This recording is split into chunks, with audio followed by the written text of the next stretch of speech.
Hey there, and welcome back to my channel, Principles of Increase, where I talk about and research and investigate different ways to bring increase to pretty much any area of your life.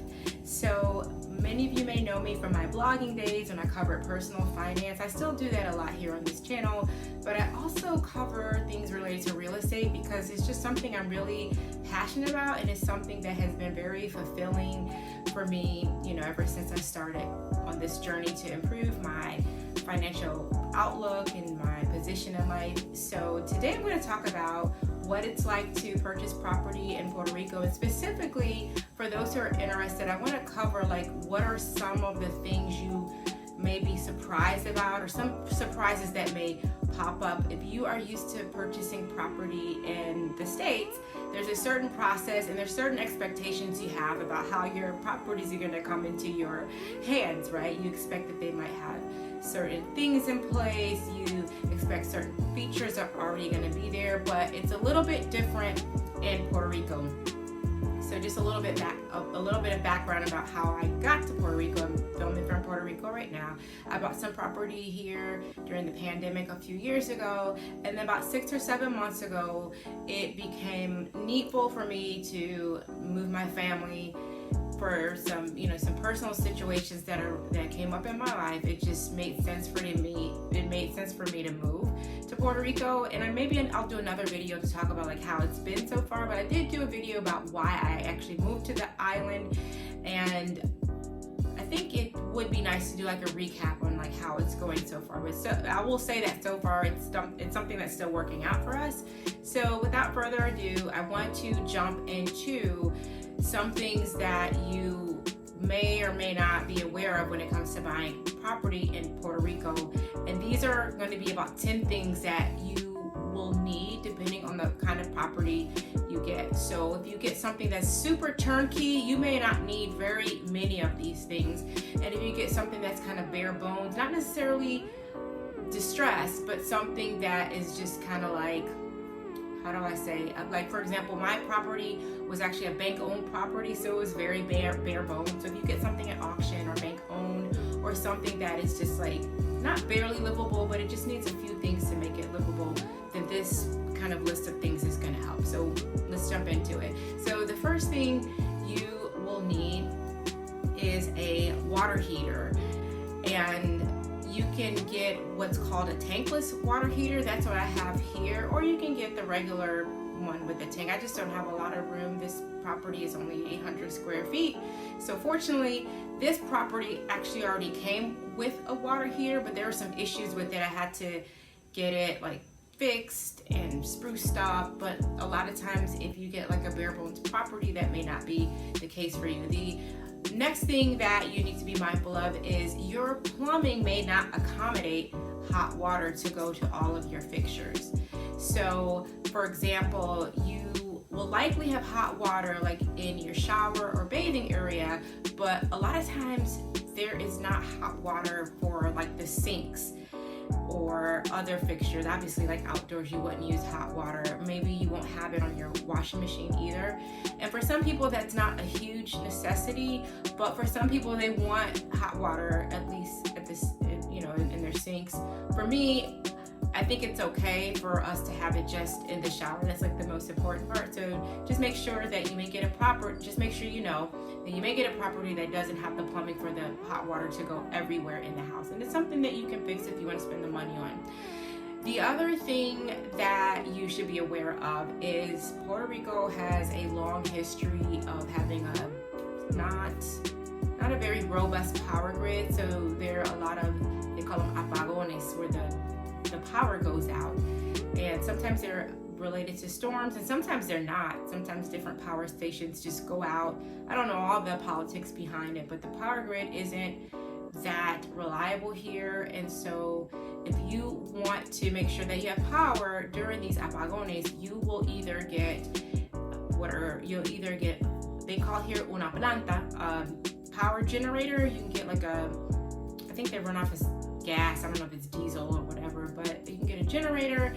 And for me, I chose to get a solar system, and they call those the plaques, or las placas they put on the roof. And I went that route because This is a property that I was renting out, and I'll return to renting it when the renovations are done here. But I didn't want my guests to have to figure out how to get the generator going, because sometimes it's not like very automatic. You might have to, you connect your generator to the breaker, you have to switch it over. So it's a lot of things that I don't want the liability of the guests having to fool with. The solar system usually is leased and you pay so much money per month, but for me, it was worth it because my electricity bills were really high, and then I was, having a lot of inconveniences when the power went out because I also work from home. So that's one thing to be mindful of. That's like 4 things so far. The 5th thing that is really bizarre to me, I have noticed, I've been to a few houses, like even Airbnbs, or people's houses where they don't have screens, and I think this might be because a lot of Puerto Ricans are not bothered by mosquitoes. Maybe after you're here so long, mosquitoes just don't cause you problems, or you don't get bit, or whatever the case is. There are a lot of people that do not have screens on their windows. When I got here, I noticed that we did not have any screens, and it drove me crazy. And if you ever come here and you just even get an Airbnb, maybe if you think you'll be bothered, it would be worth it to ask the host, like, are there screens on the windows? I remember living in a dorm in my college days here when I did a exchange program. I was like high up in a building, in a dorm, and there were no screens, and everything came in, from roaches to flies to mosquitoes to bees, and no one seemed to be bothered but me. So I just want to mention that. The other thing that you definitely want to think about is getting a water cistern. Depending on where you are on the island, though I think it happens everywhere, you could have even water outages, and that is something that's happened to me so many times here, and it's really annoying. You can get drinking water, of course, anywhere, so that's not a huge deal. Most people don't drink from the tap anyway, but if you need to like wash clothes, go to the bathroom, take a bath, not having water can be a huge inconvenience. So depending on how many people in your house and how big you want the cistern to be, expect installation for like a pump and the actual cistern and to fill it up. That could be anywhere between $1,000 up to a couple thousand, just depending again on what are the features you want and how big you want your cistern to be. So definitely put that in place. And just looking at my notes here. Okay, so again, if you get like a bare bones house, you may also need to put some AC units in place. This property that I got, again, it was bank owned and it's move-in ready, right? We were able to move in, or I was able to like start renting it out after putting some things in it. But the one thing that was like a big glaring omission was AC units and all throughout the entire property. So right now we have one AC unit, and they're wall units. So I think they call those mini splits or inverters. And that's really popular in the Caribbean or wherever you have like concrete block housing. It's not central AC, so you have to pay for each one to be installed. So you have to pay for each unit individually and put those in, mostly all of your rooms, especially the bedrooms and common living areas.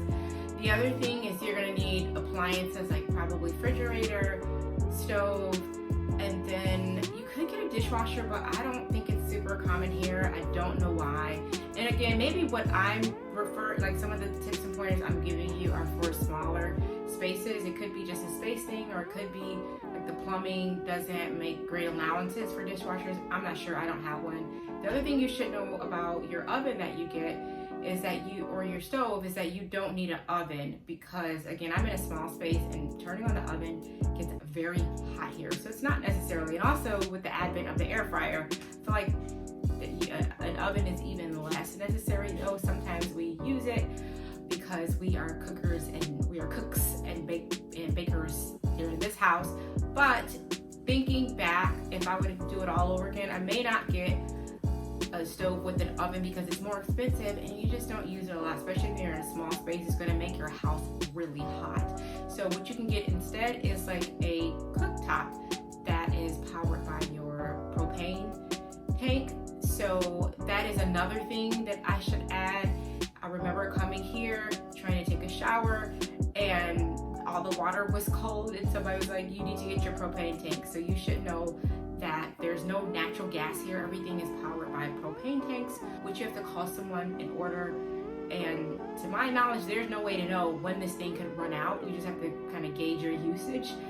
And then when it goes out, none of your stuff works, your stove, your hot water, and then you call someone and they bring you another tank. So that's another thing that you will have to make allowances for. So going back to the oven, the stove issue, you don't necessarily have to get a stove with an oven. You can just get a cooktop, connect that to your propane, and the next recommendation is going to cover, like, if you're somebody who you want to have an oven, I would suggest that you get a gas grill. I got one and didn't use it for a long time because I just didn't like fooling with it, but I found out this summer that cooking outdoors is so much more comfortable, and with a gas grill you can indeed use it like an oven. So I put everything on there from chicken and turkey wing leg stuff to even pizza. I've done pizza on the grill and it's really delicious. So that's an alternative if you don't want to cook in the house or like bake in the house because it gets really hot. And then lastly, my last recommendation for you is not to forget humidity friendly furniture. So I try to get furniture that doesn't have like a lot of cloth, that doesn't need, like, it's easy to wash. And again, this recommendation is not like you have to get furniture like this, but if you're planning to get a property that you want to rent out, I would suggest that you get something that's really easy to clean. For example, I have outdoor chairs for my dining room set. I don't have anything that is like with the cloth coverings or anything because it's a pain to clean. It gets humid and moist and sticky. So I try to get a lot of that like fake leather stuff or plastic. My living room couches are like those fake leather futons from Walmart, and I'm going to try to find something like a little bit higher end as I do the remodeling, but I'm going to keep the same thing in mind. I don't want it to be like a lot of cloth. I want it to be made for high traffic areas, and even if I don't decide to rent the property out, it still needs to be easy to clean and something that's not going to smell or break down because of the humidity. And I am actually pretty close to the beach, so humidity is, an issue here. And going back to that, now I'm just thinking about it, when you get your appliances, I know the stainless steel looks nice, but you have to remember that the humidity does break down a lot of things here too, so keep that in mind. So that was a pretty exhaustive list. I said I was going to do 10 things, but I added the propane tank, so that's about 11. So thanks for watching this video. If you have any questions about buying property in the Caribbean, I have the ability to connect you with some pretty responsive, competent resources and realtors and sales representatives that can help you get property in Puerto Rico, Dominican Republic, and I recently formed a relationship with someone in St. Croix, and they may cover some of the other Virgin Islands. So if you are ready to either live, vacation, or invest in the Caribbean, I would really like to help you out. So check out some of the links below. Sign up to get on my list, sign up for a consult, and let's make your dream of living in the Caribbean a reality. Also, don't forget to check out my book, Real Estate by Faith. It's on pre-sale now, and it'll be coming out very, very soon, and the price is going to go up. So thanks again for watching. I appreciate y'all your support, and I will catch y'all in the next video.